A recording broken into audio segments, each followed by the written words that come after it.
everyone, this is Jillian. I'm here to talk to you about problem solving tonight. So this week we talked about problem solving with the kids. This is a really important topic for kids, but for humans in general, because we're constantly dealing with problems throughout life. Problems with friends, problems with siblings, problems with parents, problems with school staff, problems with colleagues. So problem solving is a great tool to learn because we often handle problems in the wrong way. So when we are faced with a problem, our emotions go up. And scientists have actually proven that when our emotions go up, our logical thinking goes down.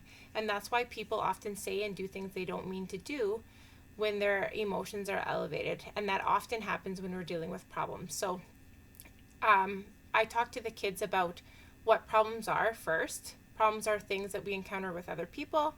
Sometimes problems are beyond our control, but we still have to work through them in an effective way. So one of the big things with problem solving is the difference between reacting and responding to a problem. So when we're reacting to a problem, we are reacting usually through emotions. And when we're dealing with a problem, usually our emotions are elevated. So we really want to pay attention to how we're feeling emotionally and recognizing our body clues so that we know when we're starting to sense a problem, whether we're feeling angered or frustrated or worried, and how to respond appropriately. So when we react, again, we often say and do things we don't mean to do. So we're acting out of impulse and out of emotion. So what I really want the kids to focus on is responding to problems rather than reacting. So when we're responding to a problem, we're stopping and thinking and getting our emotions in check before we respond. So when we're responding, we're stopping and we're thinking about how to solve the problem in an effective way that's going to work best for ourselves and the other person involved or the other people involved. So getting them to think about everything that they can do about the problem before just reacting in the moment. That's usually the best way to solve problems. So one of the first things I did with the kids is I introduced the difference between big problems and small problems because we often react strongly to things even if they're considered small problems. So a big problem would be something that involves safety. So if someone is threatening you, if someone's in immediate danger, if someone's hurt, if someone dies, those are all big problems. Those are problems that kids often can't solve on their own that they need adult help for. So just getting the kids to recognize what big problems are and how to respond with getting adult support. Little problems are things that maybe cause a small little irritation or frustration that we can usually solve on our own without getting adult support. As we know, our kids often race for an adult whenever they're encountering a problem. We really want the kids to be able to solve some of these problems on their own. So for example, sibling fights or disagreements with a friend on the playground or friends having a disagreement on what to play at recess, for example. Those would be small problems that we want the kids to learn effective strategies to work through that problem without necessarily getting support. So we did a little activity around big problems versus little problems and watched some videos around it. And then we got the kids to challenge themselves by asking themselves whether it was a big problem or a little problem, depending on what we were talking about in that moment. So at home, one of the things you guys can do is if you notice your child encountering a problem that might be a smaller deal, asking them, is this a big problem? Is this something that you need help with? Or is this a little problem, something that you can work through on your own? It's important to understand that we all handle emotions and problems differently. So something that might be really triggering to me might not be super triggering to you, and that's okay. But it's helping the kids to recognize how to first calm ourselves down so that we can better handle the problem. Again, going back to our body clues, recognizing when we're having a problem, and then having some tools in our toolkit that we can use to work through that problem effectively. So the 3 steps of problem solving I showed your kids would be thinking about what the problem is. So really, we can't solve a problem unless we know exactly what's going on. So this would include the who, what, when, where, and hows of the problem. So who's involved, where is the problem happening, what's the situation around the problem first. We need to know that. The second step would be for the kids to think about all the possible solutions that they could use to handle the problem, both good and bad, right? So just anything that they think that they can do to make the problem better. Number 3 would be, what would happen if? So would it be safe? Would it be fair? How would everyone feel? So recognizing and understanding, if I use this potential solution, is it going to be helpful to me? Is it going to be hurtful to someone else? Is it safe? And is it fair for everyone involved in the problem? And then based on all the solutions that they came up with, trying to get your kids to think about what is the fairest, what is the safest, and what is the most realistic solution handling the problem. And then this last step is giving it a try. So one of the things I talk to your kids about is, even though we might have a good idea of how to handle a problem, we might need more tools, right? Sometimes we try to solve a problem with one solution, it doesn't work out so well. And that's, again, when emotions can run really high. So having a backup plan. If this solution doesn't work for handling my problem, then maybe I need to go and get mom and dad's help, or maybe I need to talk to a teacher or get an adult to help me with it.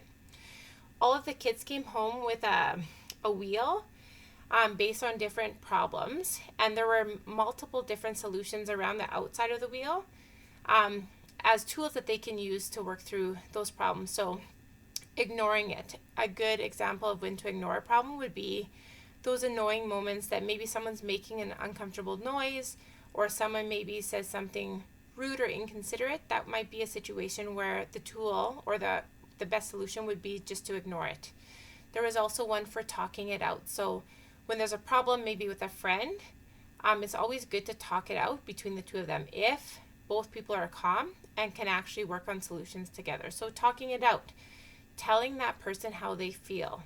So that's another solution on that wheel. So one of the things I talk to your kids about is using I statements. So connecting feelings to action. So I felt sad when you called me that name. Please stop. One of the things I find with kids and problems is often kids do things and say things to other people and they don't even realize that it's a problem. They might be trying to be funny.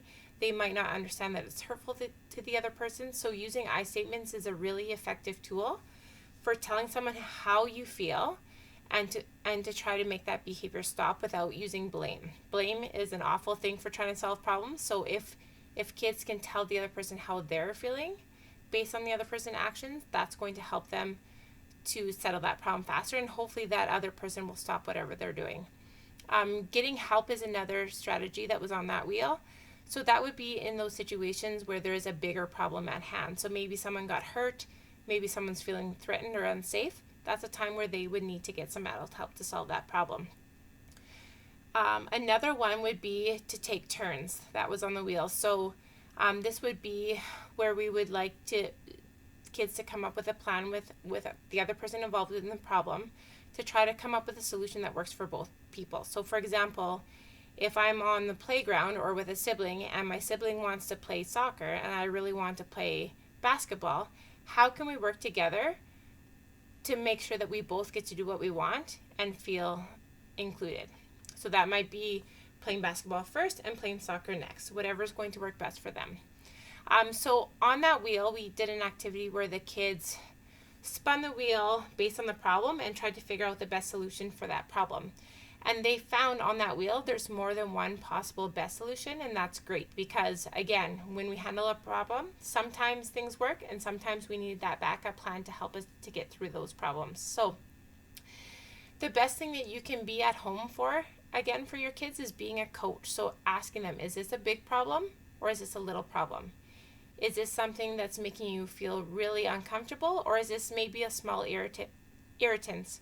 And what can I do to work through that problem to help me to feel better? So coaching them. Kids need coaching. As adults, we're constantly learning, right? Kids need that coaching too.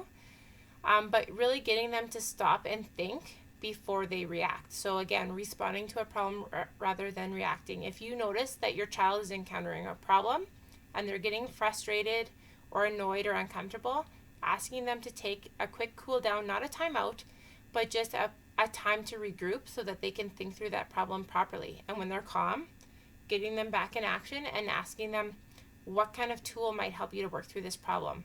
Pulling out that wheel, there's a little spot on that wheel where they can add their own problems. You can add whatever problems your child might be encountering and getting them to work through that wheel and thinking about a good solution to their problem. So that's what we talked about this week. Really, it ties in everything that we've been talking about with positive thinking, What can your kids tell yourself that would help them to feel better in that situation? Body clues. So helping your kids to understand, my body is telling me that I'm feeling this way. I need to do something to feel better. And then problem solving. What tools can I use to help me to work through this problem so that I don't feel uncomfortable anymore? So that's what we did this week. If you have any questions, again, feel free to call Pathways or email them, and they will direct your email to me. And it was a great pleasure working with your kids. Thanks.